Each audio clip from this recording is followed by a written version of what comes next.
Welcome, welcome, welcome. Welcome to the Tracy Show. Let's get into it.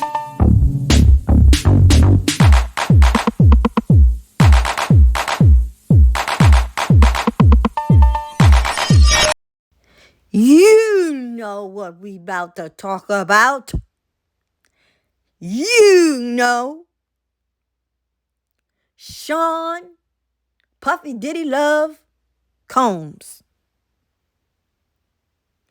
What in the world just happened in the NYC? Take a listen. Combs trial, big day here today in the Southern District of New York in the federal courthouse out in downtown New York. A verdict has been reached. We've been reporting about it all morning. A verdict has been reached in the case. Sean Combs acquitted of racketeering conspiracy, sex trafficking by force, fraud, or coercion for both Cassie Ventura Fine and Jane, but ultimately he has been convicted of transportation to engage in prostitution, the Mann Act violations. And today you would think that would be the end of the day. It is certainly not. Why? The judge has to determine whether or not Sean Combs should make bail, whether or not he should be released, whether or not, and we have a live shot of the courthouse, whether or not we will see him walk out of that courthouse later today. Right now, both sides are submitting paperwork to the court. We're keeping a very careful eye on the courtroom updates to see what that decision will be, because the judge is going to decide. And what the basis was for Sean Combs to be locked up during the whole course of this criminal process, it is very different now. It is very different now because he's not facing those top charges, those violent charges, those charges that could have sent him to prison for the rest of his life. And one of the other big considerations we have when we talk about transportation to engage in prostitution, the charges that he was convicted of, is what will be his sentence.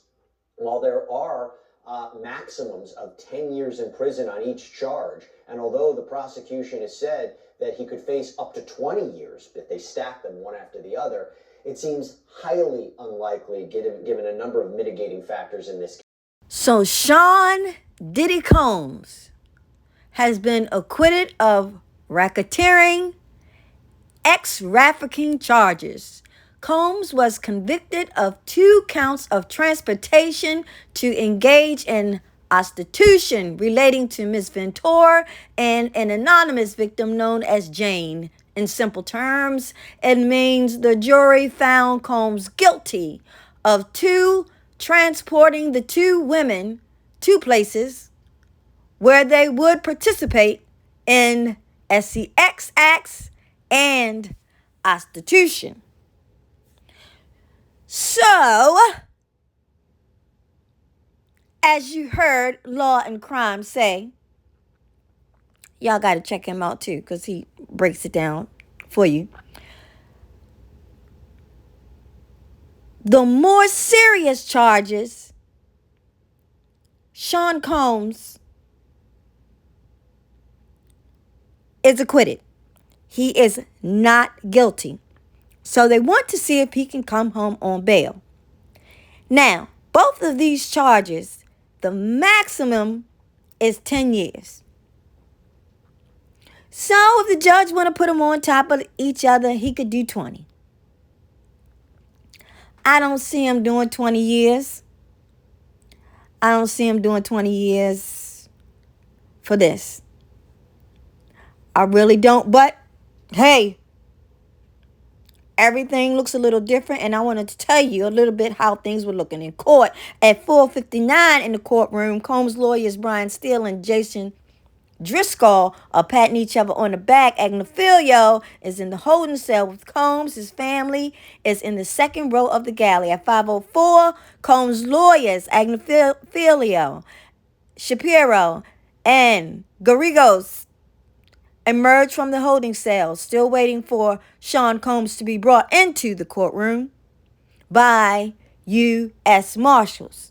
So we got to put our minds inside of this courtroom about this time. You probably, I'm sure you could hear a mouse poop. Yeah, you can. As they say, a pin drop. Next on at 5:09, Sean Combs has been brought in, sitting next to Terry Garagos, Reading. Agnophilia walks over to the lectern, then back over to his seat. Prosecutors are in place at the front table waiting on Judge Submaranian. Sorry about that, Judge. Judge says, I've read the party submissions and others. The jury convicted the defendant of counts 3 and 5. And for the following reasons, y'all can go ahead and read it. He ain't coming home. Not for the fourth.